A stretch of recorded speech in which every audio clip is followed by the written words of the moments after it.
Rugby World Rankings, folks, they are locked in for 2022. This is how they're going to look pretty much until we get the Six Nations underway. We'll go through them, who's up, who's down, and also how did these teams finish compare to the start of the year? Because I feel like some teams maybe seem like they had a bad year, maybe weren't as bad as we thought. Other teams looking up, maybe not as good as we thought, but we'll go through them. You guys can let us know your thoughts. Obviously, Ireland had a pretty good year. Ireland started the year in 4th spot on 86.53. They go through the year with a few pretty decent achievements, man. I mean, they didn't win the Six Nations. They only lost that one game away in France in that competition.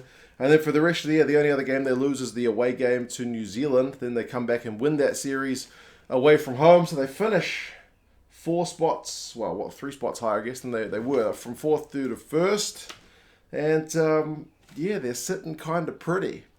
A year up from a World Cup.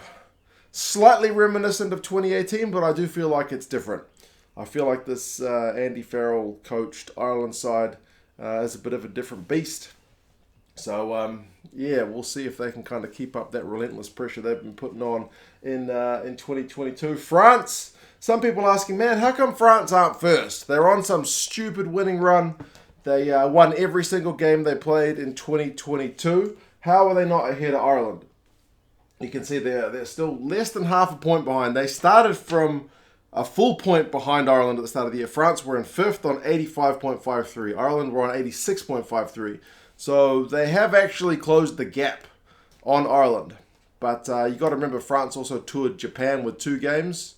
They may have won them, but you're not going to get as much as the Irish did when they won away against the All Blacks. So, a few of the fixtures France had weren't quite as valuable in terms of Rugby World Rankings. So, not much in them, and France has closed the gap. But for those sides from 4th and 5th to 1st and 2nd, pretty bloody positive. Now, the All Blacks seem to have had a tragic year at times, man. Like 3 losses in a row, home loss to Ireland in the series. And then getting all new lows in the world rankings, but they finished 3rd, which is only 1 spot below where they were at the start of the year. They were in 2nd, but believe it or not, the All Blacks points total is actually higher than it was at the start of the year. We were on 88.75, we finished on 88.98. Remembering that the All Blacks finished the end of 2021 on a bit of a low with a couple of losses, so that would have meant that the All Blacks came into 2022 with not like their record high numbers, but maybe it's not all doom and gloom as we might have thought. The Springboks, sure, it's a big drop. If you're just looking at the spots, down from 1st where they started the year on 90.61, which is pretty much where the Irish are now, down to 88.97. So it's not a huge drop in terms of numbers. You're talking just over a point and a half. So not a massive drop. We will look at the depth charts for all these teams in the coming weeks, but my gut tells me South Africa used a lot more players in 2022 than they did in 2021. A lot more of the young guys got some games, so I still feel like it's been a pretty constructive year, even if they did drop. They could have finished above the All Blacks. Look at this difference. It's only 88.97, 88.98. If they'd just taken any more points against England, if they'd kicked that last penalty or got a try at the end, they would have finished the year 3rd. And the gap would have been even less. So if that kick doesn't go dead, it even looks a bit nicer than it does at the moment. England are one where it's looking not that great, sad to say. For England, they're in 5th. They started the year in 3rd, so they've dropped 2 spots. And they were genuinely on like 87.83, now 83.66. So they were with that kind of top group at the start of the year, which was New Zealand, South Africa, and England, plus Ireland and France weren't too far behind England either. There was kind of a gap to 6th. Now it's the top 4 with the gap to England. Admittedly, there's a little bit of a gap between England and Australia, but England are down on both fronts. So it's kind of a bit harder to draw positives, but that being said, I do think England have also blooded a fair few young guns. Remember, they won their tour of Australia, so it wasn't all doom and gloom for England either, but that final result for the year certainly didn't finish the year on a high. For the Wallabies, they finish up a couple of spots into 6th with that comeback win over Wales, and that's where they started the year, in 6th. They have dropped some points. So they're on 81.80 now. They were on 83, so they've dropped a couple of points. It's not been their best year, but they still finished 6th, which is where they started, which seems kind of crazy. The Scots also keep their spot, which was 7th.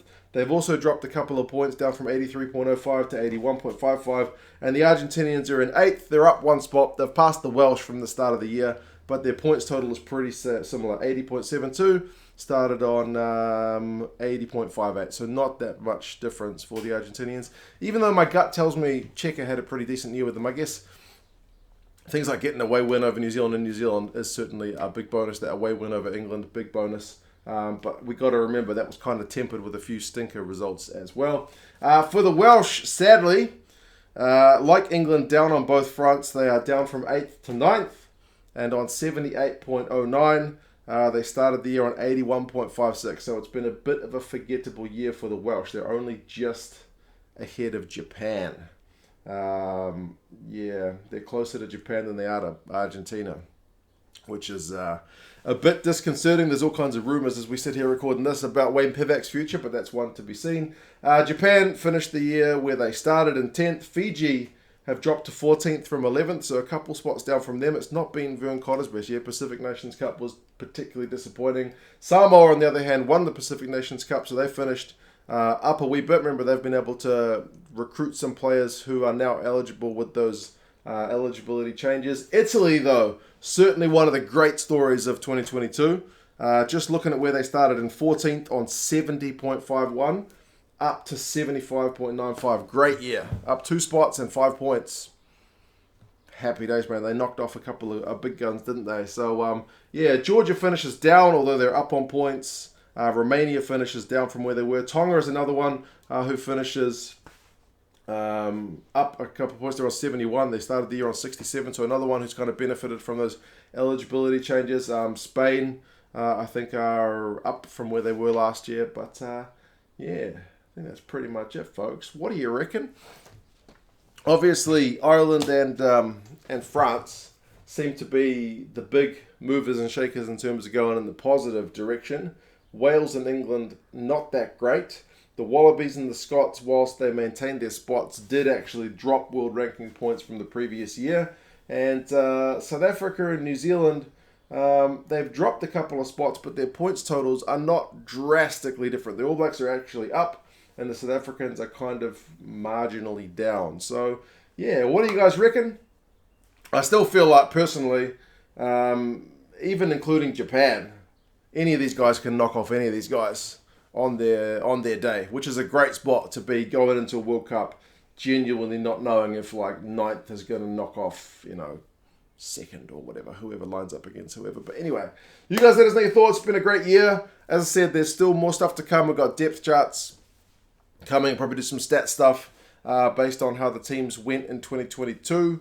And, yeah, no test match rugby on, but I'm not going to stop talking about international rugby for a wee bit. You guys take care, and, yeah, I'll talk to you guys again soon. See you later.